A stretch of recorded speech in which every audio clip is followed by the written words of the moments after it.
Senator Murray. Thank you. I have been working around the clock with my colleagues on both sides of the aisle, along with my leader, to put together a serious, straightforward, and bipartisan continuing resolution. Because, as I've been saying, there is absolutely no reason for a shutdown. And we showed that yesterday by voting overwhelmingly last night to move forward with this legislation. Let us be clear, this is a bipartisan bill that we wrote to make sure it could pass the Senate, pass the House, as long as it was brought up for a vote. And we wrote it so we could begin to address the urgent issues facing our country and avoid a reckless government shutdown while we work to pass our 12 bipartisan appropriations bills here in the Senate.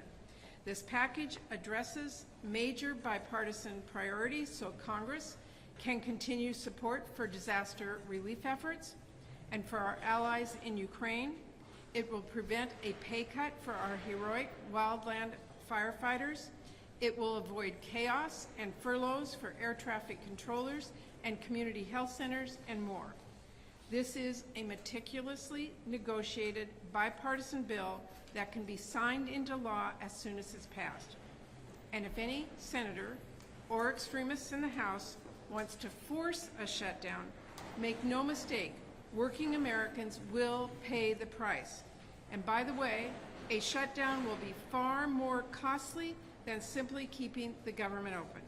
Not only would a shutdown be devastating for our economy and jeopardize our credit, it will also cut off paychecks for our military, for our border officials who are stopping fentanyl, our firefighters, and so many other public servants who are counting on that paycheck that they earned to make ends meet, not to mention the millions of contractors who work with government agencies as well. A needless shutdown would cut off parents and kids from childcare they rely on through Head Start, patients from NIH trials and community health centers, small businesses, farmers from loans they need to get by, and that's just the tip of an iceberg.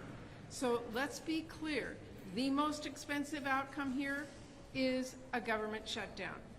Now, I get there are still a few senators who don't care for what's in this bill. You can never make anyone happy, but there is no reason for any senator to weaponize Senate procedures and force a totally unnecessary shutdown. And there is no reason for the House to not take up this bill either. If you don't like the bill, vote no. Every single one of us has been in that position before. But do not force the entire country into a shutdown that will cost billions of dollars, undermine our economy, undermine our national security, and hurt families just because you disagree with the vast majority of your colleagues. That is not a serious way to govern. It is not responsible. You know who's rooting for a United States government shutdown right now? Putin and the Chinese Communist Party. It is time for every member of Congress to step up and show some leadership. There is no reason we should not be able to pass this bill and avert a government shutdown. None. So let's get it done. Thank you very much.